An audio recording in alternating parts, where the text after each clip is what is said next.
Chapter 42 of Mansfield Park by Jane Austen.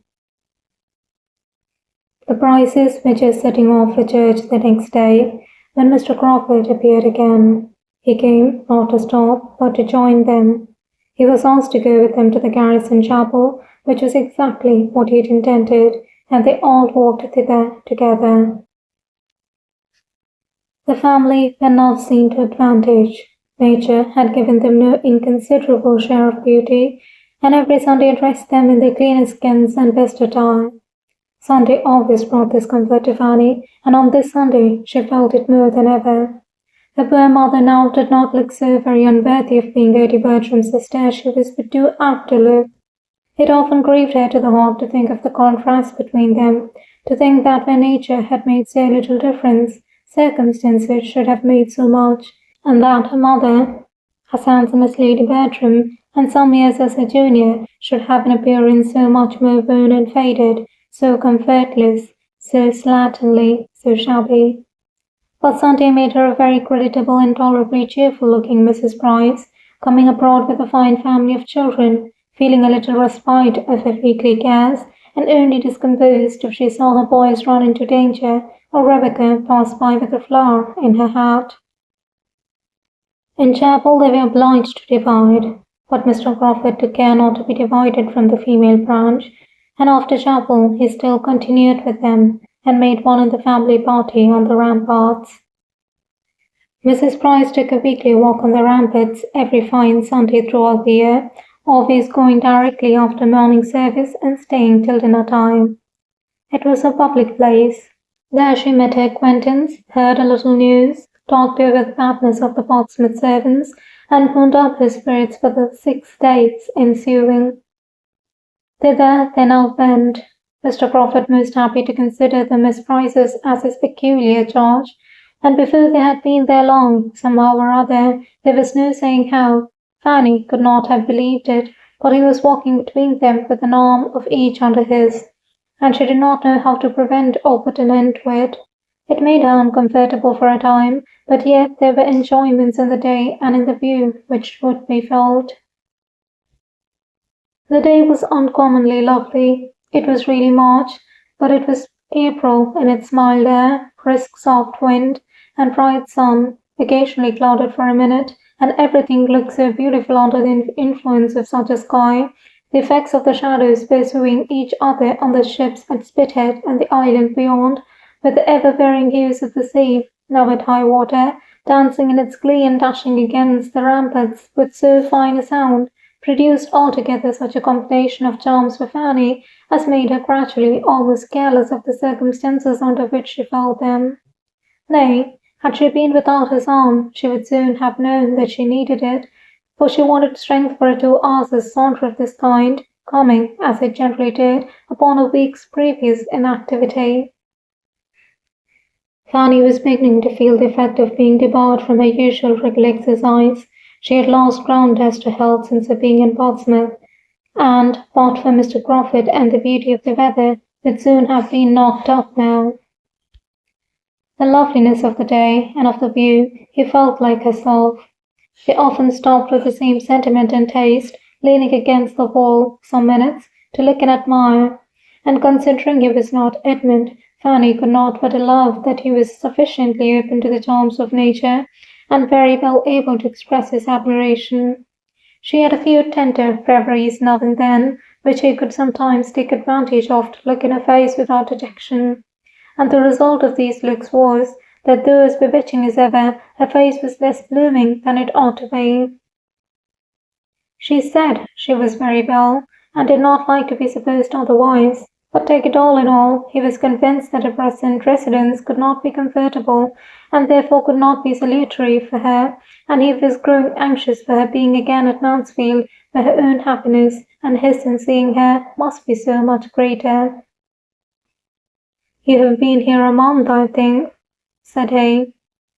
"No, not quite a month. It is only 4 weeks tomorrow since I left Mansfield." "You are a most accurate and honest reckoner. I should call that a month." "I did not arrive here till Tuesday evening." "And it is to be a 2 months' visit, is not?" Yes, my uncle talked of 2 months. I suppose it will not be less. And how are you to be conveyed back again? Who comes for you? I do not know. I have heard nothing about it yet from my aunt. Perhaps I may be to stay longer. It may not be convenient for me to be fetched exactly at the 2 months' end. After a moment's reflection, Mr. Crawford replied, I know Mansfield. I know its way. I know its faults towards you. I know the danger of your being so far forgotten as to have your comforts give way to the imaginary convenience of any single being in the family. I am aware that you may be left here week after week if Sir Thomas cannot settle everything for coming himself, or sending your aunt's maid for you, without involving the slightest alteration of the arrangements which you may have laid down for the next quarter of a year. This will not do. 2 months is an ample allowance. I should think 6 weeks quite enough. I am considering your sister's health, said he, addressing himself to Susan, which I think the confinement of Portsmouth unfavourable to. She requires constant air and exercise. When you know her as well as I do, I am sure you will agree that she does, and that she ought never to be long banished from the free air and the liberty of the country. If therefore, turning again to Fanny, you find yourself growing unwell, and any difficulties arise about your returning to Mansfield without waiting for the 2 months to be ended, that must not be regarded as of any consequence. If you feel yourself at all less strong or comfortable than usual, and will only let my sister know it, give her only the slightest hint, she and I will immediately come down and take you back to Mansfield. You know the ease and the pleasure with which this would be done. You know all that would be felt on the occasion. Fanny thanked him, but tried to laugh it off. I'm perfectly serious, he replied, as you perfectly know, and I hope you will not be cruelly concealing any tendency to indisposition. Indeed, you shall not. It shall not be in your power, for so long only as you positively say in every letter to Mary, I'm well, and I know you cannot speak or write a falsehood, so long only shall you be considered as well. Fanny thanked him again, but was affected and distressed to a degree that made it impossible for her to say much, or even to be certain of what she ought to say. This was towards the close of their walk. He attended them to the last, and left them only at the door of their own house, when he knew them to be going to dinner, and therefore pretended to be waited for elsewhere.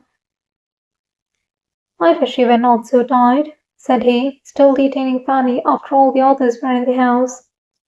I wish I left you in stronger health. Is there anything I can do for you in town? I have half an idea of going into Norfolk again soon. I'm not satisfied about Madison. I'm sure he still means to impose on me if possible, and get a cousin of his own into a certain mill which I designed for somebody else. I must come to an understanding with him.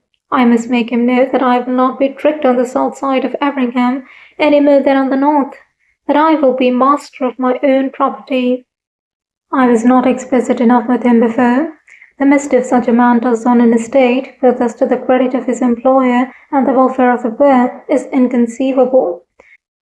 I have a great mind to go back into Norfolk directly and put everything at once on such a footing as cannot be afterwards swerved from. Madison is a clever fellow. I do not wish to displace him, provided he does not try to displace me. But it would be simple to be duped by a man who has no right of creditor to dupe me, and worse than simple to let him give a hard-hearted, griping fellow for a tenant, instead of an honest man to whom I have given half a promise already. Would it not be worse than simple? Shall I go? Do you advise it? I advise. You know very well what is right. Yes, when you give me your opinion, I always know what is right. Your judgment is my rule of right. Oh no, do not say so. We have all a better guide in our souls, if we would attend to it, than any other person can be. Goodbye. I wish you a pleasant journey tomorrow. Is there nothing I can do for you in town? Nothing. I am much obliged to you. Have you no message for anybody? I love dear sister, if you please, and when you see my cousin Edmund, I wish he would be so good as to say that I suppose I shall soon hear from him. Certainly, and if he is lazy or negligent, I will write his excuses myself. He could say no more, for Fanny would be no longer detained. He pressed her hand, looked at her, and was gone. He went to while away the next 3 hours as he could with his other acquaintance, till the best dinner that a capital inn afforded was ready for their enjoyment, and she turned into her most simple one immediately. Their general fare bore a very different character, and could he have suspected how many privations, besides that of exercise, she endured in her father's house, he would have wondered that her looks were not much more affected than he found them. She was so little equal to Rebecca's puddings and Rebecca's hashes, brought to table, as they all were, with such accompaniments of half-cleaned plates, and not half-cleaned knives and forks, that she was very often constrained to defer her heartiest meal till she could send her brothers in the evening for biscuits and buns. After being nursed up at Mansfield, it was too late in the day to be hardened at Portsmouth, and though Sir Thomas, had he known all, might have thought his niece in the most promising way of being starved, both mind and body, into a much juster value for Mr. Crawford's good company and good fortune, he would probably have feared to push his experiment farther, lest she might die under the cure. Fanny was out of spirits all the rest of the day. Though tolerably secure of not seeing Mr. Crawford again, she could not help being low. It was parting with somebody of the nature of a friend, and though, in one light, glad to have him gone, it seemed as if she was now deserted by everybody. It was a sort of renewed separation from Mansfield, and she could not think of his returning to town and being frequently with Mary and Edmund without feeling so near akin to envy as made her hate herself for having them. Her dejection had no abatement from anything passing around her. A friend or two of her father's, as always happened if he was not with them, spent the long evening there, and from 6 o'clock till 9:30 there was little intermission of noise or grog. She was very low. The wonderful improvement which she still fancied in Mr. Crawford was the nearest to administering comfort of anything within the current of her thoughts, not considering in how different a circle she had been just seeing him, nor how much might be owing to contrast. She was quite persuaded of his being astonishingly more gentle and regardful of others than formerly, and, if in little things, must it not be so in great? So anxious for her health and comfort, so very feeling, as he now expressed himself, and really seemed, might not it be fairly supposed that he would not much longer persevere in a suit so distressing to her? End of chapter 42.